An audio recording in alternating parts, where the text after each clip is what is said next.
Bismillahirrahmanirrahim. Assalamualaikum warahmatullahi wabarakatuh.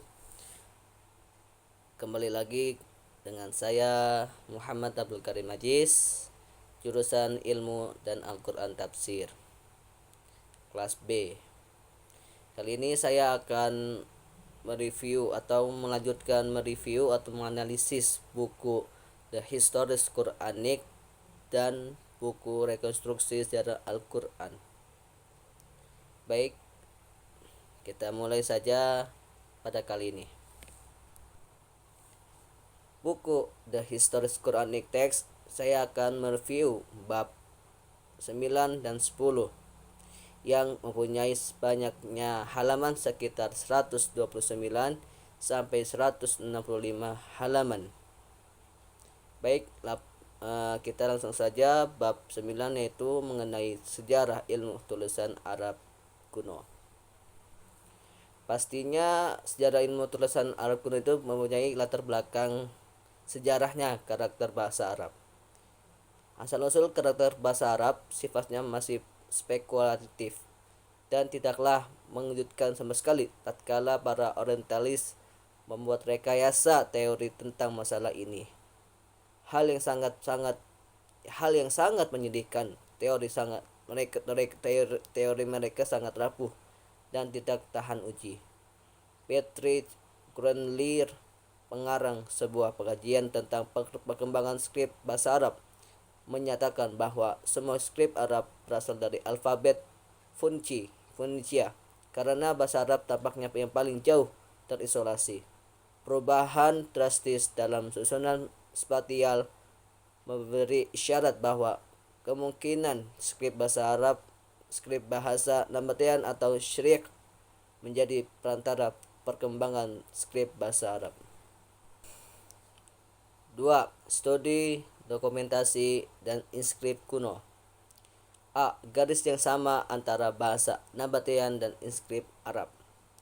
Di antara ilmuwan terdapat perbedaan pandangan secara umum tentang apa yang menjadi tulisan Nabatean atau inskrip Arab. Ada sebagian ilmuwan yang menyebutkan inskrip yang terakhir sebagai inskrip Nabatean, hanya melihat teman kolega yang merevisinya sebagai inskrip Arab, dan contoh di bawah akan dapat memberi gambaran tentang hal ini. Yang pertama, inskrip dua bahasa Nabatean dan Greek di atas batu Fihir al-Imai pertanggalkan 250 Masehi. Canticau, About, dan Greenleer semua mengikuti pendapat Linman yang menyebutnya sebagai inskrip Nabatean. Yang kedua, batu nisan Rukus di Madain Saleh. Yang ketiga, inskrip Imru al-Qais Namarah 100 km ke arah barat selatan Damaskus.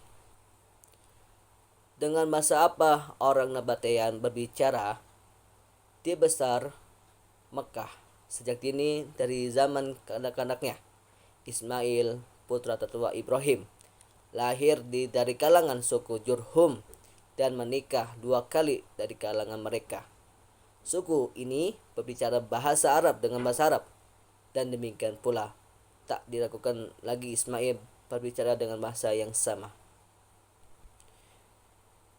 C. Bahasa Arab kuno memiliki alfabet yang jelas. Ada beberapa inskrip Arab dari abad 6 Masehi yang menyerupai tulisan Arab, atau bahasa Latinnya palaegrafi, yang digunakan pada abad pertama Hijriah atau abad ke-7 Masehi. Berikut ini saya akan menyebutkannya. Ada 5. Yang pertama, inskrip 3 bahasa sebelum Islam dalam bahasa Arab, Yunani, dan Syriac di Zabat, Suriah Utara pertanggalkan 512 Masehi. Inskrip bahasa Arab lainnya sebelum Islam di Jabal Asis, Hanan. Inskrip bahasa Arab sebelum Islam. Inskrip Islam di atas Jabal Sala', Madinah. Kemudian ada surat Nabi untuk Al-Mudir bin Sawah alias beliau Gubernur Al-Aqsa, kira-kira tahun 8 sampai 9 Hijriah.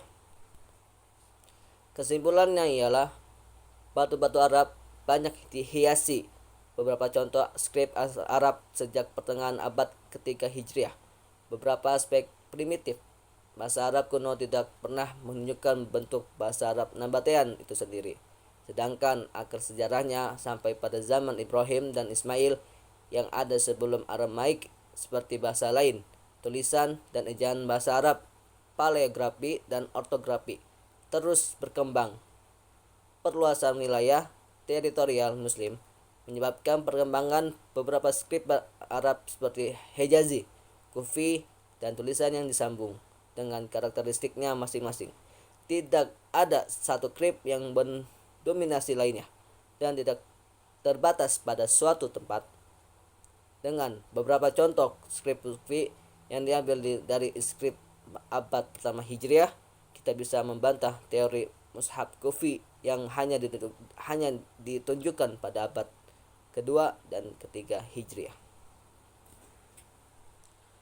Bab 10 dengan judul tulisan dan ejaan bahasa Arab dalam Al-Quran. 1. Gaya tulisan pada zaman Nabi Muhammad SAW. Di Madinah, Nabi Muhammad mempunyai penulis yang banyak berasal dari beberapa suku dan tempat yang sudah terbiasa dengan dialek dan ejaan yang berbeda menurut adat masing-masing. Yang kedua, kajian tentang ortografi ejaan Mushaf Utsmani. Telah banyak buku yang menyinggung tentang ejaan yang janggal dalam Mushaf Utsmani dengan lebih detail lagi, khususnya dalam menganalisis contoh-contoh ejaan yang menyeleweng. Beberapa sahabat yang menulis naskah milik pribadi banyak yang memasukkan ejaan janggal yang kemungkinan disebabkan oleh perbedaan wilayah dalam masalah ejaan. Di sini ada dua contoh. Yang pertama, Abdul Fattah As-Salabi menemukan manuskrip Al-Quran klasik tua yang penulisnya menggunakan dua ejaan yang berbeda pada kata di halaman yang sama. Yang kedua, dalam koleksi perpustakaan Raza, Rampur, India, ada sebuah mushaf yang ditulis dalam skrip Kufi yang dinisbatkan kepunyaan Ali bin Abi Thalib. Kata juga ditulis dengan untuk lebih jelas.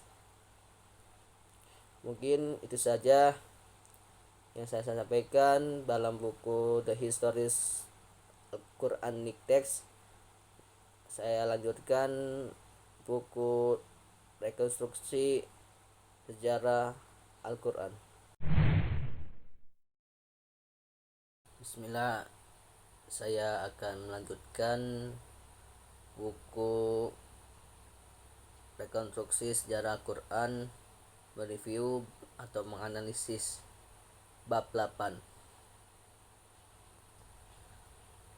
Bab 8 ini mempunyai jumlah halaman sekitar 303 sampai 337 halaman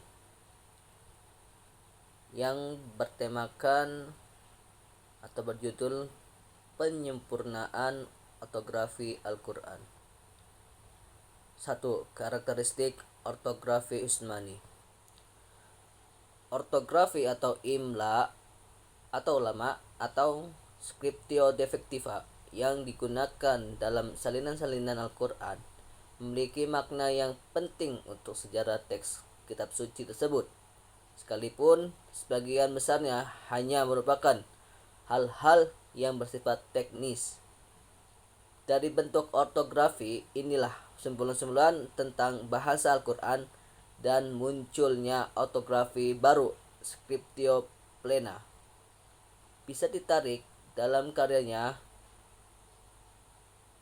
Al-Muqni fi Ma'rifah Marsum Mashaf Hafif Al-Hal Al-Amsar. Abu Ammar Al-Dani telah mendokumentasikan karakteristik ortografi Mushaf Utsmani yang menyimpang dari kaidah-kaidah ortografi yang lazim dikenal di kalangan sarjana bahasa Arab. Dalam ortografi Arab, kata-kata pada umumnya muncul tidak dalam bentuk ketika ditempatkan dalam suatu konteks atau siap atau korinah, melainkan dalam bentuk pausal. Partikel-partikel yang disebut ada harf bahasa Arab digabungkan dalam pengucapannya dan hingga taraf tertentu dalam penulisannya. Dalam ortografi Al-Quran, hal ini dikembangkan lebih jauh terutama dalam ortografi yang belakangan. Tetapi tampaknya tidak ada aturan yang baku atau kaku tentangnya seperti ditemukan di dalam Al-Quran.